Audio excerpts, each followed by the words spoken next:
na tua presença, que tudo que foi feito aqui nessa noite, que seja para a honra e para a glória do teu nome, Senhor. Abençoa cada um que entrou aqui nesta noite, de grande a pequeno, que o Senhor abençoe todos, Senhor.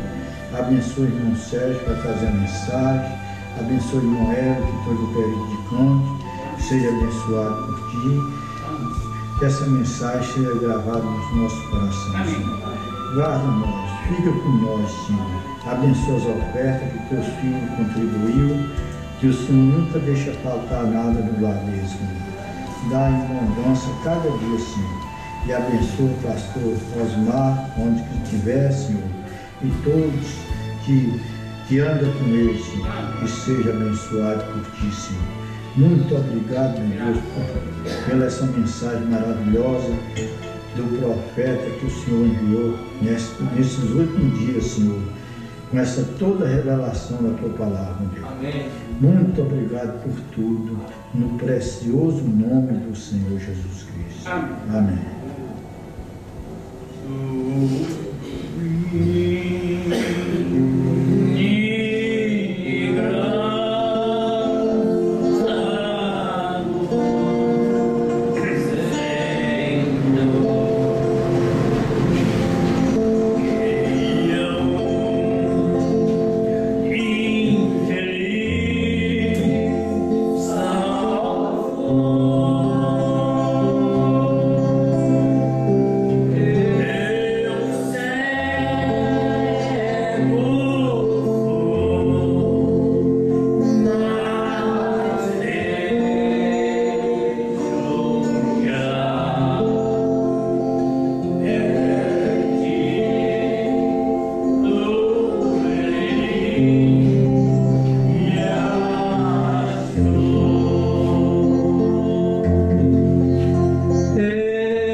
Perdidos, longe do seu propósito, da sua salvação,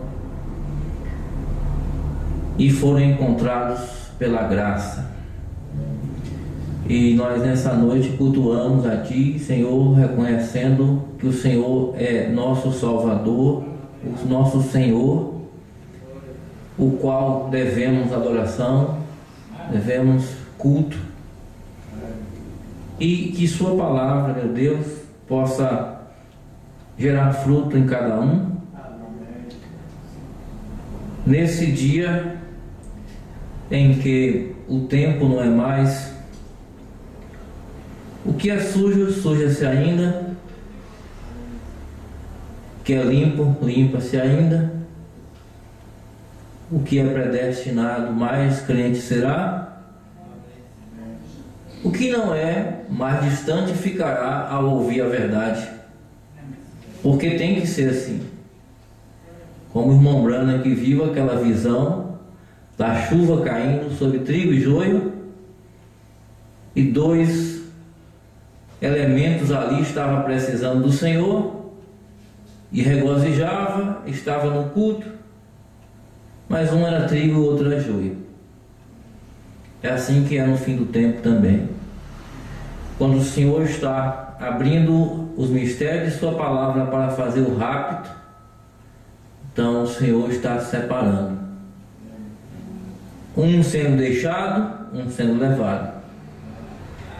Alguns que andaram o caminho até certa altura do caminho conhecem muito mais do que conhecia antes e muito mais distante está.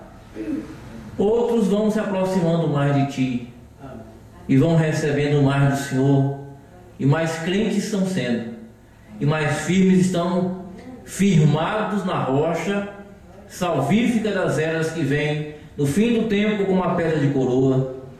para fazer este arrebatamento que já começou quando os trovões foram abertos, está sendo em nós, para nos colocar na posição da subida. Deus querido, ajuda cada um de nós a estar na posição predestinada, no nome do Senhor Jesus, amém. Graças a Deus. Vamos ler a palavra de Deus em Apocalipse capítulo 6, onde nós vamos dar início ao quarto selo. Apocalipse capítulo 6,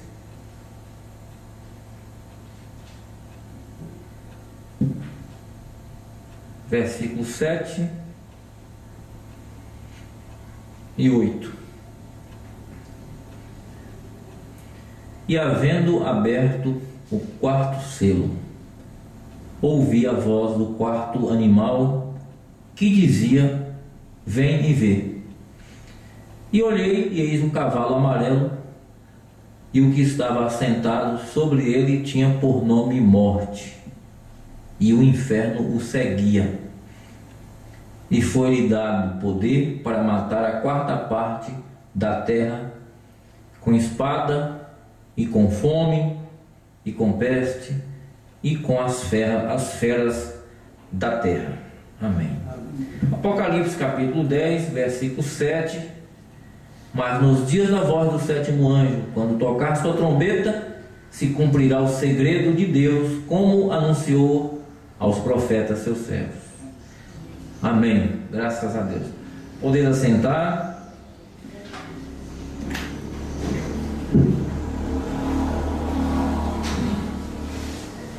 Então nós temos que esses selos que nós estamos acompanhando.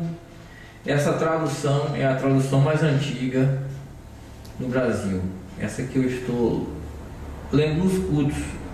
Existe uma outra mais nova, mas é o mesmo texto, é o mesmo contexto, né? Somente a distribuição dos parágrafos que alterou um pouquinho, mas é a mesma coisa. Não tem diferença, não é, do teor do texto do que o profeta Irmão Branco pregou, né? Então, antes de nós começarmos a ler um pouquinho aqui do profeta, para posicionar o tempo desse quarto selo, nós vamos recordar que o quarto animal que anuncia o quarto selo, conforme Apocalipse capítulo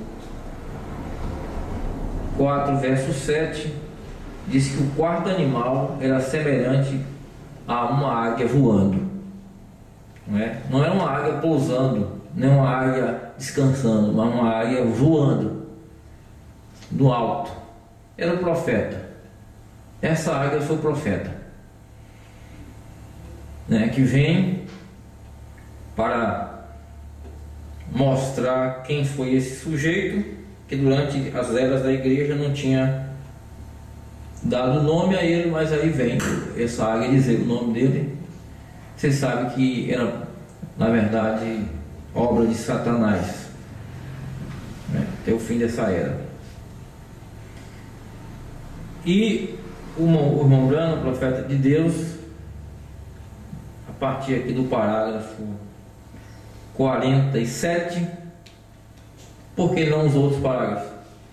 O profeta faz uma revisão dos outros, que nós já falamos. Adiantando um pouquinho, vamos do 47 em diante.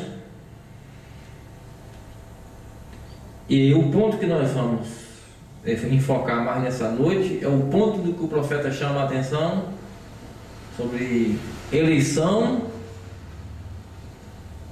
o livro da redenção e reconhecendo o que é um filho de Deus. Esse é o ponto, de hoje. Nós vamos pensar. Amém, irmãos?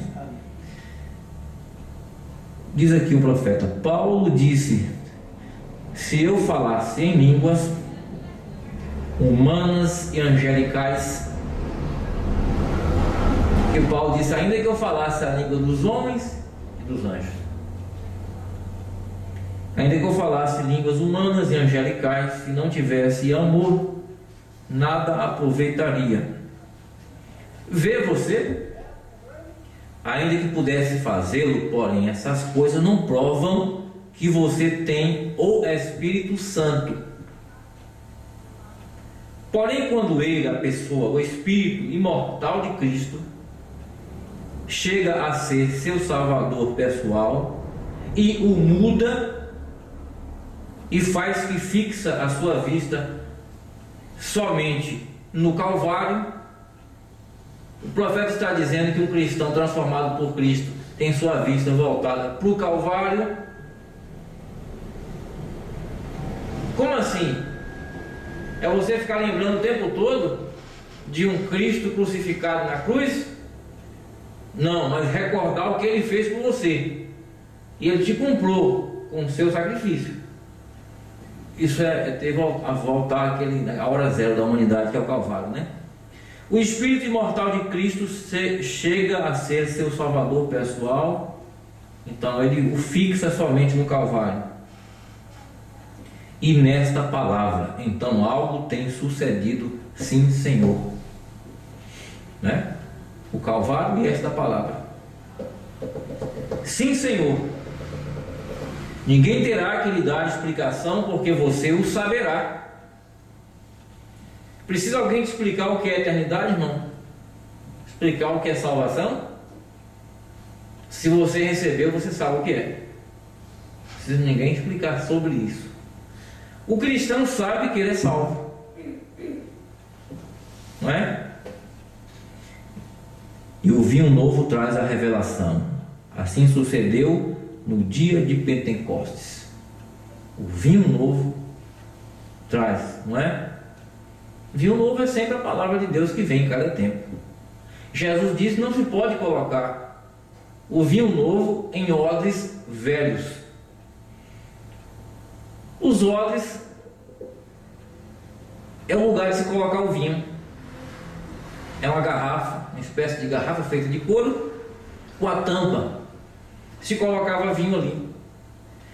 Se o vinho é novo, ele fermenta. E fermentando, ele vai esticar o couro. Se o couro que fez o odre é de couro novo, ele vai suportar o vinho novo. Mas se for um couro ressecado, quando o vinho novo fermenta, vai partir o couro, porque ele não suporta, ele não tem mais elasticidade, ele está enrijecido. Assim é um crente que está enclausurado nas suas interpretações, nas suas convicções, e que não muda e não arreda para nada. Teve um homem chamado Nietzsche, Friedrich Nietzsche, que ele diz assim: as convicções são mais perigosas do que as mentiras. Porque a pessoa pode falar uma mentira, pode falar e repetir uma mentira e viver uma mentira, mas ele sabe no fundo da sua alma que aquilo é mentira. Um dia ele pode mudar, não é, de maneira e não querer mentira mais. Ele não vai querer mais mentira, então ele vai deixar de lado aquela mentira. Mas uma convicção é a pessoa acreditar que aquilo é uma verdade, que muitas vezes não é. Então as convicções muitas vezes é mais perigosa do que as mentiras. É o couro ressecado, que não pode receber o vinho novo. É aquele que está ali travado, que não anda mais nem um passo. Mesmo que Deus fale, ele não arreda. Ele acredita em alguma coisa que o prende ali.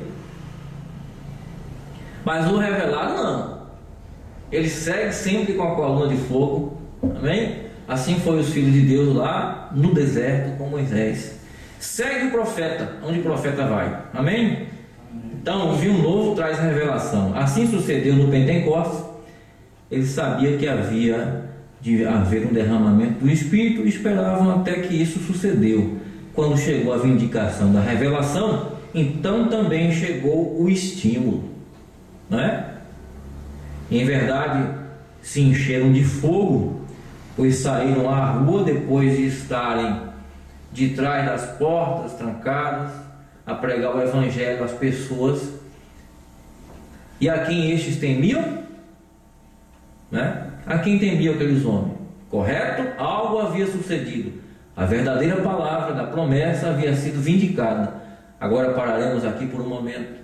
Isso produziu algo tão positivo que quase todos aqueles homens selaram seu testemunho com o próprio sangue. Foi tão transformador que eles entregaram a vida por Cristo na morte. Está vendo aí? Porque aquilo foi verdadeiramente uma conversão, não é? Não importou se apresentou durante todo o tempo que viesse, nunca apagou a experiência. Aquilo ficou selado. Sempre tiveram isso vivo, porque foi a verdadeira palavra da promessa vindicada. A revelação foi vindicada a eles. Eles morreram, selando seus testemunhos com seu próprio sangue. Agora observe a promessa dos últimos dias. Aqui o vemos vindicada. Quando, irmão Branco? Aqui o vemos vindicada, a promessa dos últimos dias. Aqui entre nós, a atual vinda do Espírito Santo e as obras que ele faria. Amém? Esse é o tempo. Agora Satanás não quer pegar nós, irmãos, e colocar contra a parede e dizer assim: se você não negar Jesus, você vai morrer. Ele não quer fazer isso mais não. Ele não quer não. Ele quer que a gente negue Jesus de outra maneira. Ele vem com mais conforto, aparentemente, do que o conforto que tem a vida cristã. Ele vai te oferecer um bônus de vida melhor para você negar Jesus Cristo. Esta é a arma desse tempo.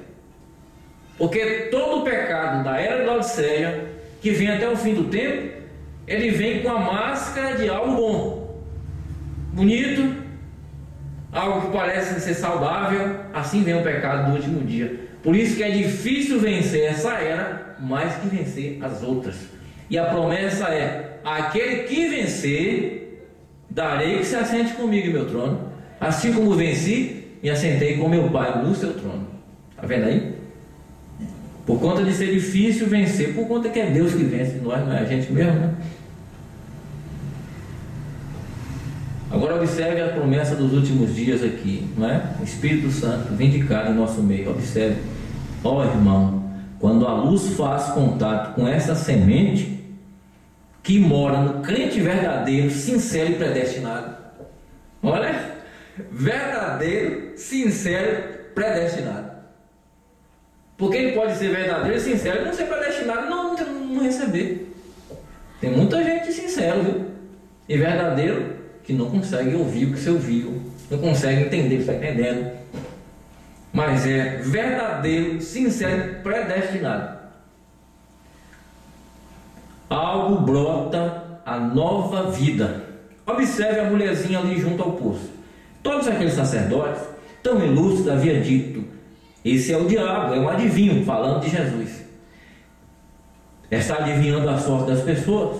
Ele é o diabo. Porém, quando chegou a essa mulherzinha na qual morava a semente predestinada, agora talvez você creia que isto é correto, né? Que isto não é correto. Porém, Jesus disse: ninguém pode vir a mim se o Pai que me enviou não trouxer.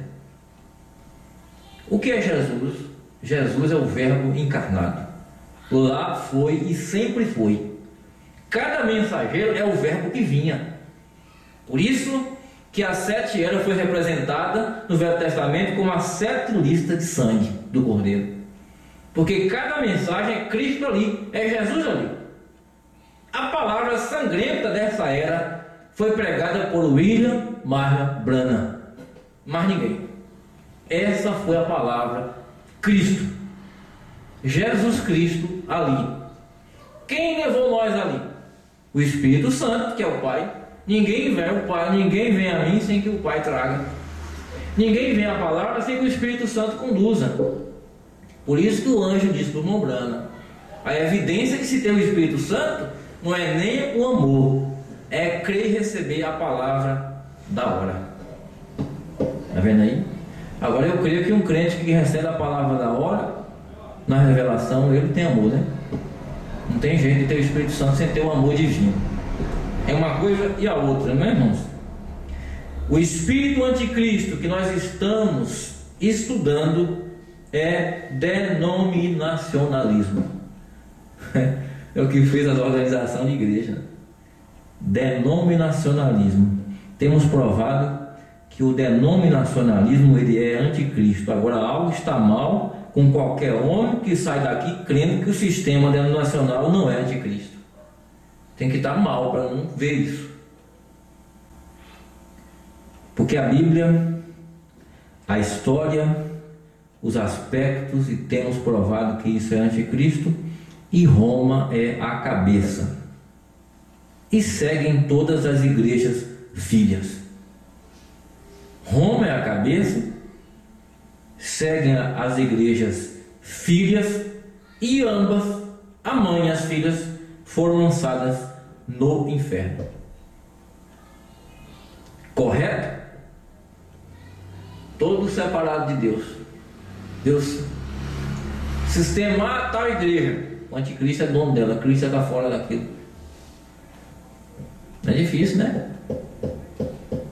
Agora, nós não estamos dizendo que todos os membros das igrejas que estão lá, todos vão ser lançados no inferno.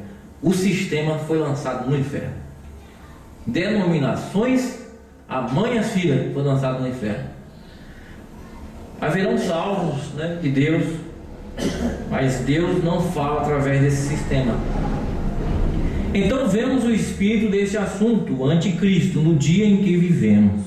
Isso deve produzir gozo inefável e glorificado em nós, de saber isso aqui. Quando essa luz fez contato com aquela mulherzinha, a semente brotou. É a mesma luz de lá, é a luz daqui. Amém, irmãos? Brotou a semente, é o Filho de Deus. Agora recorde, a Bíblia diz que nos últimos dias este anticristo enganaria o mundo inteiro. Apenas haverá um número muito pequeno, cujos nomes foram postos no livro da vida do Cordeiro desde antes da fundação do mundo, e não serão enganados. Somente esses. E quando essa verdadeira vindicação da revelação da verdade, essa verdadeira vindicação da revelação, e a palavra de Deus faz contato com o coração do homem, e ele entrará na água o mais rápido possível por meio do Espírito Santo. Não é verdade? Chama, né?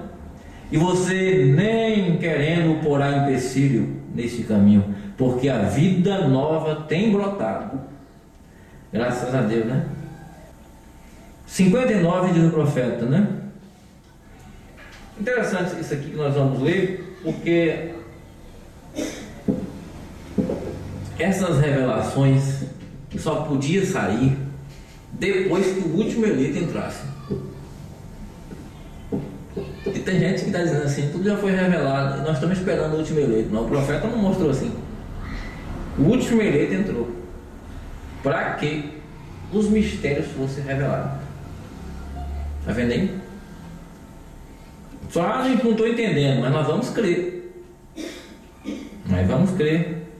O mesmo sucede com o ser humano, o indivíduo. Quando se apartam todas as trevas, a verdade revela e faz contato com aquela semente. Lhe pode dar a luz do Evangelho por meio da verdadeira vindicação da palavra.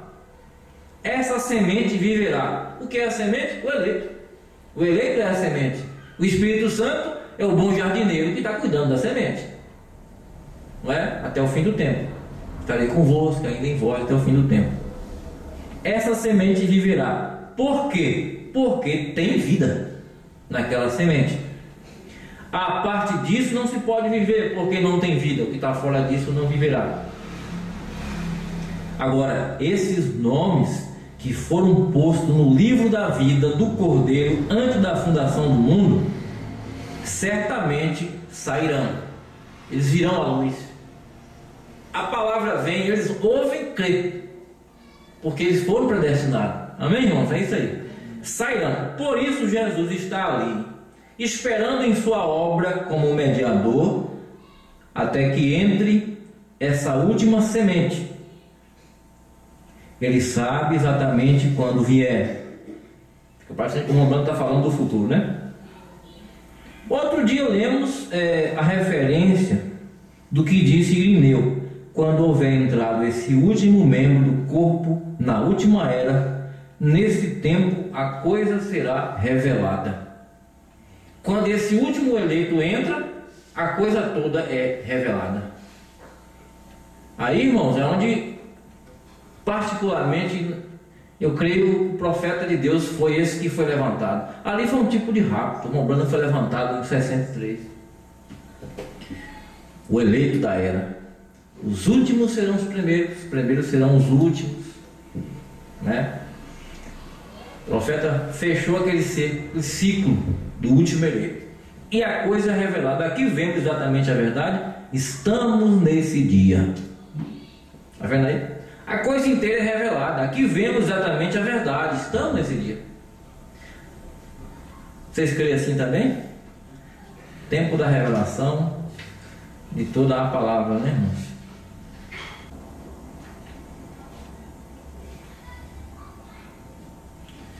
A partir do 74 ele diz aqui: note bem que nas outras ocasiões, enquanto cavalgou sobre outros cavalos, não teve nenhum nome, porém agora ele é chamado morte. Não havia sido mencionado seu nome, porém agora é revelado que é morte. Poderíamos pregar sobre esse ponto para fazer significante e claro, porém qualquer coisa que é anti, quer dizer, contra, né? Contra o verdadeiro, isso tem que ser a morte, porque somente há duas coisas: a vida e a morte. A vida é a morte. Cristo é vida. Satanás é morte. E para matar, roubar e destruir. E aí o profeta chega a dizer também que ninguém está neutro na terra, porque ou você está sendo guiado pelo Espírito de Cristo ou do anticristo. Não existe ninguém neutro. Aí eu estou vivendo de qualquer jeito, né? Tem aquele que fez aquela música que o pessoal canta pela rua fora: deixa a vida me levar de qualquer jeito. Não é a vida. Ou está sendo levado pelo Espírito de Cristo ou do anticristo. É por isso que quem está sendo guiado pelo Espírito de Cristo tem que ter cuidado para não se misturar muito com aqueles que estão sendo guiados pelo Espírito do anticristo. Porque Cristo não fica na mistura, ele sai fora. Ele não fica. A pessoa fica vazio lá, ele não fica. Por isso devemos apartar de toda a aparência do mal, seguir o Salmo 1 como referência: bem-aventurado o varão que não anda segundo o conselho dos ímpios, não é? Não se detém no caminho de pecadores, não se assenta à roda de escarnecedores, mas antes tem seu prazer na lei do Senhor, que a palavra, e medita nela de dia e de noite. Por conta que há dois caminhos e dois senhores: um caminho de Deus e Satanás, um Senhor Deus, e Satanás é Senhor também. Ele é Senhor do grupo dele. Ele está seguindo, guiando um exército também, né? Há uma igreja de Cristo e uma igreja anticristo. Há uma igreja grávida do Espírito Santo e uma igreja grávida do Espírito do anticristo. E o profeta diz: uma vai dar à luz a vinda do Senhor para o rapto, a outra vai dar à luz a vinda do anticristo como a besta para governar o mundo. Então é isso. Definidamente, o selo nos mostrou os caminhos, né? Definidamente. Então, vida e morte. Isso prova que a revelação do Espírito Santo neste dia é exatamente a verdade, quando disse que é anti, é morte. Porque a palavra, como veremos mais adiante, ela é vida.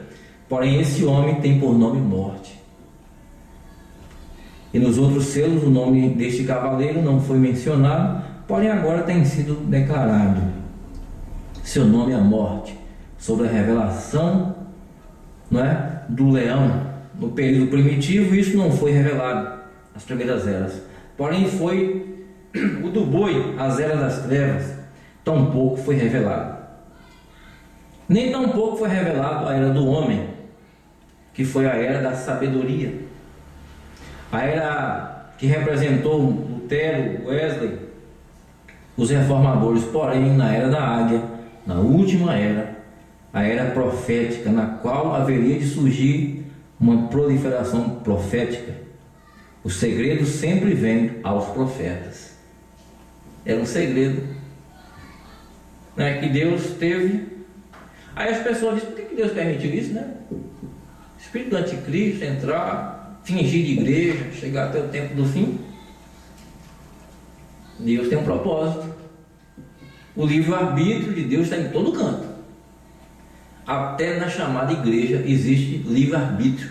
Deus permitiu Satanás tocar até na igreja, porque vai ter livre-arbítrio, porque dentro da igreja, chamada igreja, existem espíritos e pessoas que são movidas por espírito. Espírito de inveja, espírito de gente importante, espírito, toda classe de demônios está envolvido no povo. E Deus permite, e Satanás entra nisso. Agora, por que ele tem esta autoridade de se envolver? Ele se envolve onde não está a revelação e o predestinado e revelado, porque diz o profeta que um predestinado, ele tem poder que excede a bomba atômica. Nem Satanás, nem uma bomba atômica poderá destruir um filho de Deus, não é? Por quê? Satanás e seu inferno opera para fazer grandes coisas segundo seu propósito. Mas diz o irmão Branham que um só eleito de joelhos vale mais que o inferno inteiro. É um só, filho de Deus posicionado vale mais que todo o inferno. Nem mesmo a bomba atômica poderá o destruir, né? Diz o profeta em uma das mensagens que ele fala sobre posição do Filho de Deus, né? O Filho de Deus posicionado na palavra. O 15 profeta diz aqui: neste estudo da abertura dos selos, nós temos visto que é a abertura do livro da redenção. O que estava selado? O livro estava enrolado como um pergaminho na forma antiga. Não era um livro como este aqui, porque essa forma de livro apenas começou há alguns 200 anos atrás. Então eles enrolavam cada livro e deixavam uma partezinha solta. E como falamos então já propriamente acerca das escrituras, então cada um foi enrolado, cada livro, e com um final solto para identificá-lo, e cada um era um selo. Era o livro da redenção, selado com 7 selos. Ninguém no céu ou na terra ou debaixo da terra era digno de abrir o livro. O livro enrolado, o livro da redenção. Nem mesmo olhar João chorou, porque não achou ninguém que fosse digno de tomar esse livro da mão do dono original. O dono original, Deus. Quando que o livro foi tomado? Quando Adão e Eva caíram em pecado, porque aquele livro da vida eterna então foi tirado. Estava, diz o profeta, na mão do dono original, ou seja, Deus. Para onde voltar, voltou depois que Adão e Eva o perderam. Assim foi devolvido depois que eles trouxeram e trocaram os seus direitos, né, da palavra, as promessas. Então Deus tirou o livro, as suas heranças. Recordem, eles controlavam a terra. Adão era o pastor da terra. Eles controlavam a terra. Ele era um pequeno Deus, porque era um filho de Deus. Não é? Por que um pequeno Deus? Porque era filho de Deus. Agora, isso não é contrário à Escritura, chamar aqueles que chegam à palavra de Deus, porque Jesus falou. Não é? A quem vem a palavra de Deus? Aos profetas. Então ele disse: se aqueles a quem veio a palavra os chamastes deuses, então como que me condenas quando digo que sou filho de Deus? Assim eram deuses. Como que condena Jesus por dizer que é filho de Deus? Se a ele vem a palavra, diz: aquele a quem vem a palavra são deuses, porque são filhos de Deus. E você sabe que qualquer criatura gera a sua natureza. O cavalo, se ele gerar, vai gerar um cavalo. O boi gera o boi, não é? Cada um segundo a sua espécie. Um ser humano vai gerar um ser humano, com a mesma fraqueza do ser humano, com a experiência de vida e morte. Agora, o que vem de Deus é o quê? O Filho de Deus é o quê? Ele é um Deus menor.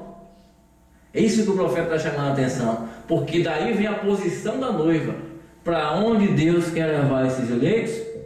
A que posição Ele quer colocar? Não é? Agora, quando você nasce na família, então é um filho e uma parte de seu pai. Quando entrou o pecado, encontramos que o homem ali cruzou o abismo, saiu daquele poder e perdeu o que tinha. O sangue de touros e bodes cobriu o pecado, isso lá no Velho Testamento, porém não podia remir, senão até que chegasse o cloro verdadeiro, que fechou a brecha e tomou a mancha do pecado. Qual foi ele? Cristo.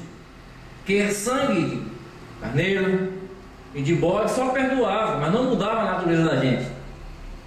O sangue de Jesus Cristo não, ele pôde mudar a natureza.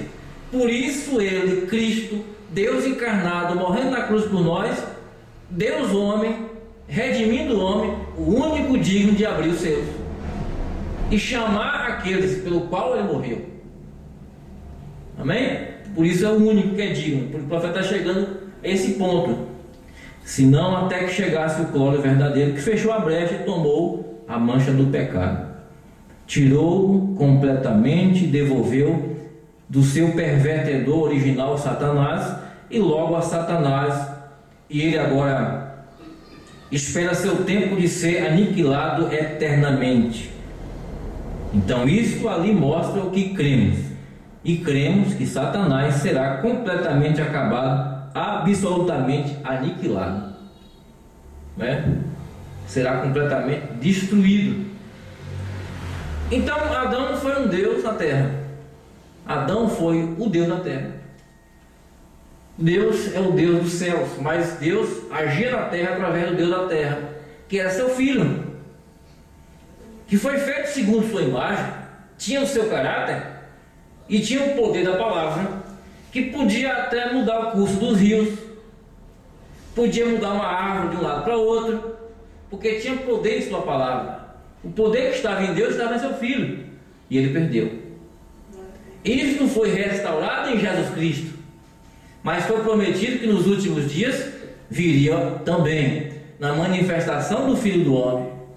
E qual foi o mensageiro nessa época, nessa era final, que teve o poder de parar uma tempestade? A tempestade se formava, a nuvem negra, inclusive obra de bruxaria de homens que invocaram Satanás, e Mombrana deteu, disse: tempestade, aquieta-te. Um touro feroz vindo na direção do profeta, tinha matado um homem em poucos dias. Ele, quieta-te, o animal deitou. A gasolina do carro acabou, tinha que pregar, não tinha como comprar. Põe água no tanque do carro, fez a oração. Jesus Cristo transformou a água em vinho. O profeta Mombrana orando transformou a água em gasolina. Vocês estão vendo aí o poder da palavra restaurado. Porque tinha que acontecer isso. Tinha que voltar um homem como um tipo na posição de um filho de Deus, um Deus menor na terra.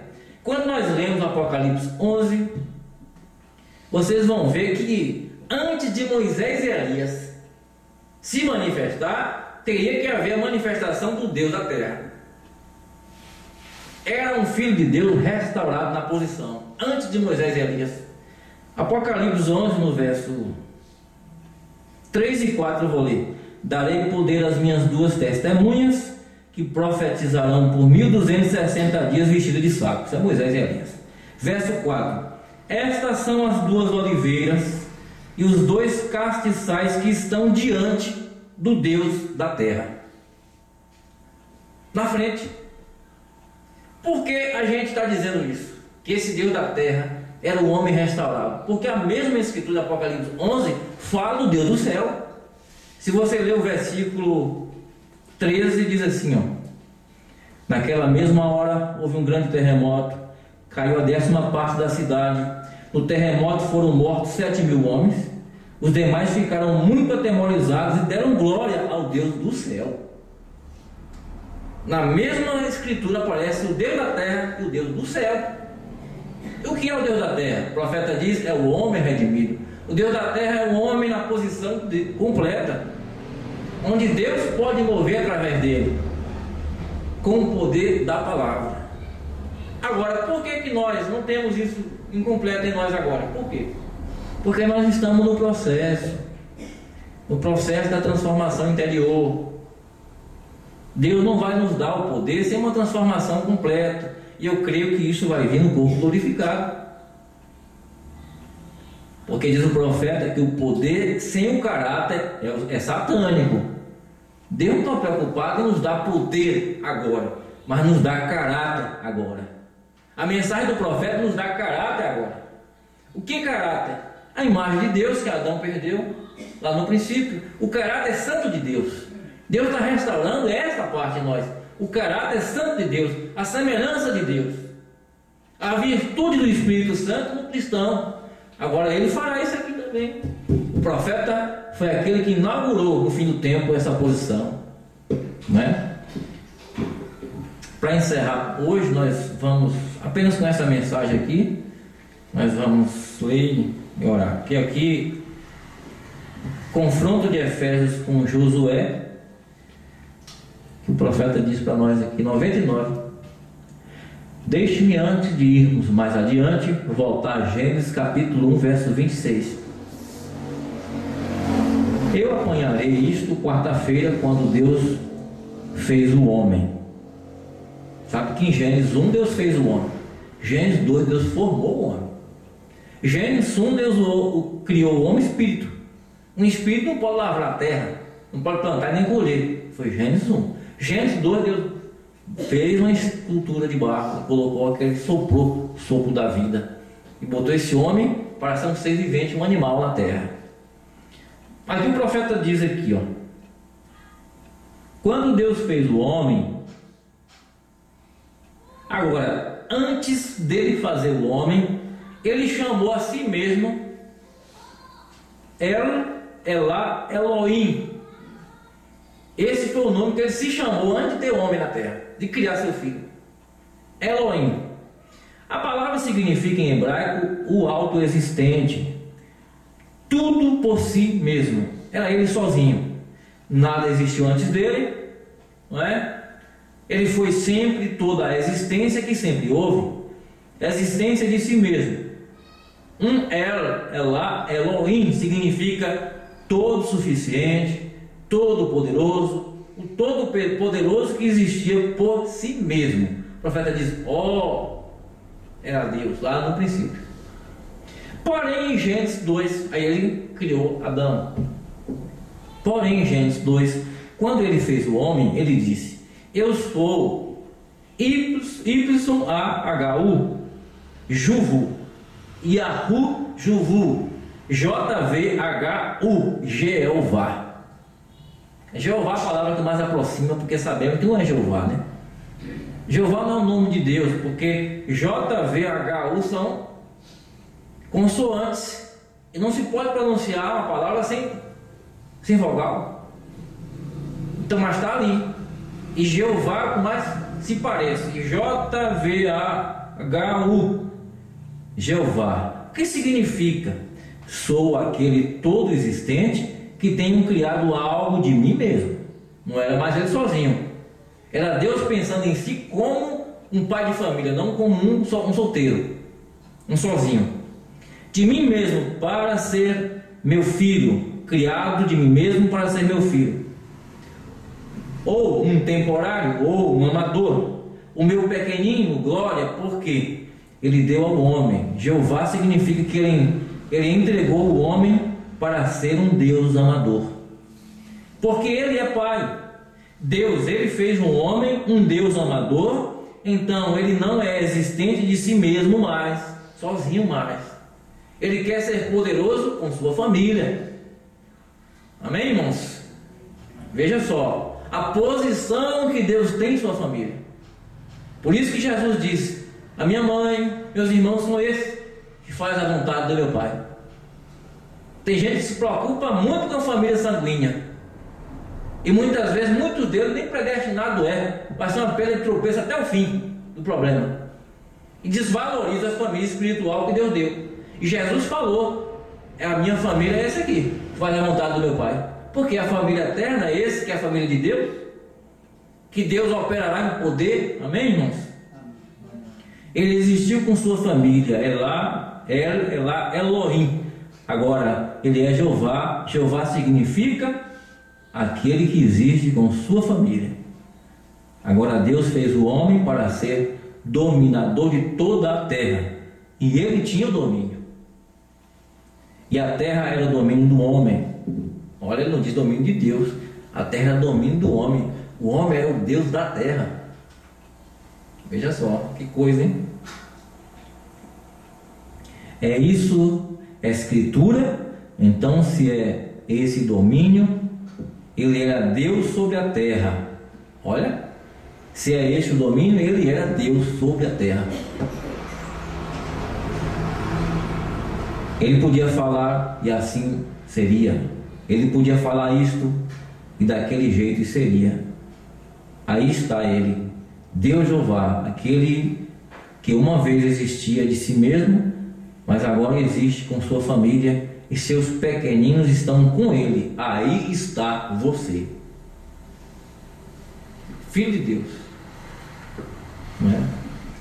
Por isso que o conhecimento do mundo não serve de nada, porque o sol de Deus vai se vir depois, só a revelação. E a gente que está crendo, a coisa mais forte que está em nós não é nem a gente entender muito assim, é a gente crer, porque essa fé nos levará do outro lado.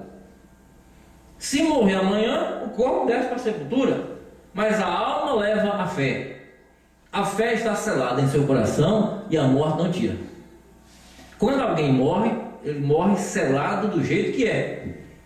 Se morrer o crente, ele é crente do outro lado, do mesmo jeito. Eu creio até que o grau de divisão aumenta quando se libertar desse corpo aqui, né? Mas crente é crente, e crente não morre, crente apenas descansa, não é? Para a vida eterna. Vamos colocar de pé, vamos orar a Deus. Nessa oração nós vamos entregar a vida da irmã aí, que está passando por uns problemas espirituais. Não lembra dela aqui, olha. Gracioso Deus e Pai, agradecemos a Ti por Sua palavra que lemos aqui nesta noite, a mensagem do 7º anjo, e crendo que o Senhor foi que disse através do profeta esses mistérios. E Senhor Deus, isso foi para realmente por imposição àqueles que todo o tempo estiveram atentos à Tua voz. O Senhor trouxe, o Senhor está distribuindo, e eu agradeço a Ti por poder ler essas mensagens, pela revelação que o Senhor tem nos dado, porque a revelação nos livra das artimanhas de Satanás. Então, Senhor Deus, ajuda cada irmão, cada eleito aqui a se colocar na posição de cristão que tem uma mensagem poderosa, uma mensagem viva, uma palavra que o Senhor zela por ela, o Senhor zela por ela e vela por ela. E devemos estar também zelosos por esta mensagem, porque nós recebemos, somos como aqueles vasos de barro, onde é colocado o testemunho dentro. Que o Senhor possa então ajudar esses vasos. Molda, Senhor, conforme o Seu querer, cada um vaso, para que seja segundo Sua vontade. Ajuda Seus filhos, Senhor, a estar diante de Sua palavra em vida e testemunho. É o que nós colocamos, também lembrando da irmã aí nessa oração, que o Senhor possa libertar daquelas perseguições que está sucedendo espiritualmente. Declaramos a falência do inferno sobre a vida, a família dela. Senhor Jesus, dá vitória para ela, Senhor. Oramos entregando tudo isso no nome do Senhor Jesus. Amém.